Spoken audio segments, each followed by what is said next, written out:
Now we know what is respiration and what happens. And to begin with, to continue from the previous video of what we saw about respiration, the normal breathing rate is 15 to 20 breaths per minute.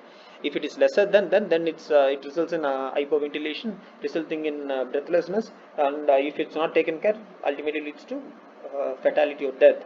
So the artificial ventilation. Now the person is having breathing problem, so he's going for artificial ventilation for reduced breathing or respiratory failure.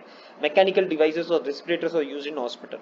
These devices provide artificial ventilation, supply enough oxygen, eliminate right amount of carbon dioxide, maintain the deferred arterial partial pressure. So that is what I told, no, PaCO2 and decide arterial oxygen pressure, PO2. Okay, so these pressures tell how much oxygen is actually in the blood, or how much oxygen is actually, this is the oxygen concentration, saturation in the blood, so how much they are dissolved in the blood, or how much yeah, that's the thing. So mechanical aids for manual artificial ventilation consist of a mask, so you should provide them a mask, breathing valve, and self-filling bag. Okay, so what I told you, lungs itself is a balloon. So if that balloon is not functioning, you should provide an artificial balloon to suck. So forcibly pressurize oxygen into the lungs, and with the recoil of that artificial balloon, you can forcibly pull the carbon dioxide out of the lungs. Okay, the mask is often made up of rubber or plastic held firmly, something like this. Okay, something like this. This is the patient, and he puts the mask. The air is filled with oxygen, so here oxygen comes, and this will actually provide that pressure to make the oxygen enter the blood, and releases the suck out pressure to basically remove the carbon dioxide out of the blood. Okay, serves to guide. So breathing well serves air to guide. Fresh air on the enriched with oxygen is supplied to the patient, expired air is conducted out. Okay, so there is this valve. The function of this valve is to basically find the fresh air to into the patient and the faulty air out of the patient. Okay, so that is how this artificial mechanical. So this is a manual and mechanical stuff, but what are the problems with this? We'll see. When the artificial ventilation needs to be maintained for a long, ventilator is used. Okay, so the previously what we saw is this is an artificial ventilation, the mechanical stuff, but you cannot keep on doing this. So this patients you would have seen even in films, they put on the mask, there will be a balloon, they press it, they remove it, so that the lungs forcibly pushed with oxygen, and forcibly remove the carbon dioxide. So for a small time, so most of the people will regain their normal respiration phase before that. If they don't do that, if they need a longer time because the muscles have indeed failed for and it is cannot be revived, they have to go for the ventilator. So there comes the previous method is a mechanical manual ventilation to bring this person's lungs respiration cycle back to normal. Okay, they use this mechanical stuff. But what happens when they use this ventilator? Why do they need to use the ventilator? Because it has failed and it has to be used for a longer period of the time. The main function of the ventilator is to ventilate the lungs in a manner as close to the natural respiration as possible, since natural inspiration is a result of negative pressure.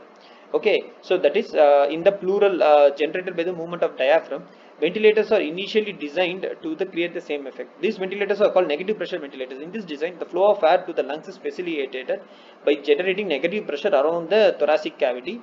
So the negative pressure moves the thoracic outwards, expanding the intrathoracic volume, dropping the pressure inside the lungs. So you increase the volume, what happens? Pressure drops. Both are inversely related, right? So pressure drops, you create a negative pressure inside the lungs by this ventilator, and then by that way the lungs, the oxygen during the inspiration phase, oxygen enters the lungs through the nasal pathways. Okay, so this is something. So the controller provides the inspiration flow delivery system and exhalation control.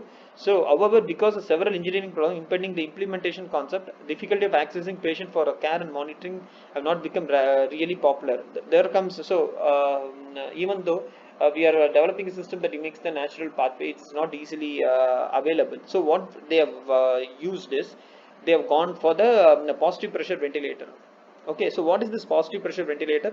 These ventilator provide positive pressure. So by applying a positive pressure greater than the atmospheric pressure to the airways, that is the concept. Shows the principle of positive pressure ventilator. During the inspiration, the inspiratory flow delivery system creates a positive pressure in the patient circuit, and the exhalation control system closes the outlet to the atmosphere. During the inspiration phase, the inspiration flow system stops. The positive pressure of the exhalation system opens valves to allow the exhaled air to the atmosphere. The positive pressure ventilator have been found to be quite successful in treating patients with wide range of pulmonary disorders. Okay, Positive pressure ventilators operate either in mandatory or spontaneous mode. In spontaneous breath delivery, the ventilator responds to the patient's effort to breathe independently.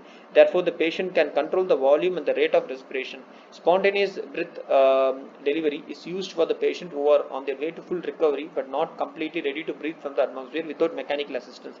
In contrast, when delivering mandatory breaths, the ventilator controls all the parameters of the breath, such as the tidal volume, inspiratory flow, respiratory rate, oxygen content of the breath, etc. The mandatory breaths are normally delivered to the patients who are incapable of breathing on their own. In general, most ventilators are capable to employ the positive pressure during inspiration to inflate the lungs with a mixture of gases. Expiration is usually a passive process through under certain conditions.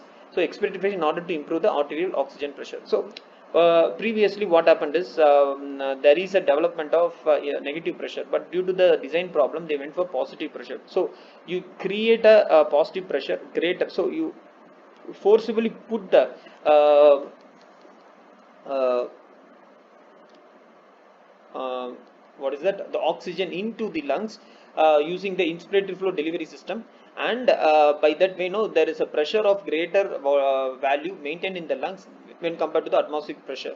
Okay, so the expiration is a what to say is a passive process, so they contract and they exhale the system. It is instead it has one control, and the delivery system also another control. And the inspiratory flow system has two kinds of modes. So one is spontaneous breath mode, another one is mandatory. So based on the type, based on what is the condition the patient is actually in, these modes are actually used. Okay, further the types of ventilators are two types. One is anesthesia ventilators. They are generally small equipment given regular assisted during an operation. Another one is intensive care ventilators, or complicated, give accurate control over wide range of parameters. So what is these parameters? These parameters are determining the functioning of the lungs, tidal volume, pressures, inspiratory flow rates, expiratory flow rates, etc. Okay, and the ventilators can, if they are able to show all this thing and they control all these parameters, they are complicated. So the patient triggering facility, the ventilator delivers air to the patient when the tries to inhale. So the main aim that you engineers should understand is of the ventilators is that it should enable the person to breathe again. Okay, you should not always rely on the ventilators, because one of the another problem that this corona told us is India doesn't have a very good infrastructure with the ventilators. They lack the ventilators. So when the such system, it should aid the patient in the normal breathing, but not should entirely make him dependent on these ventilators. Okay, thank you.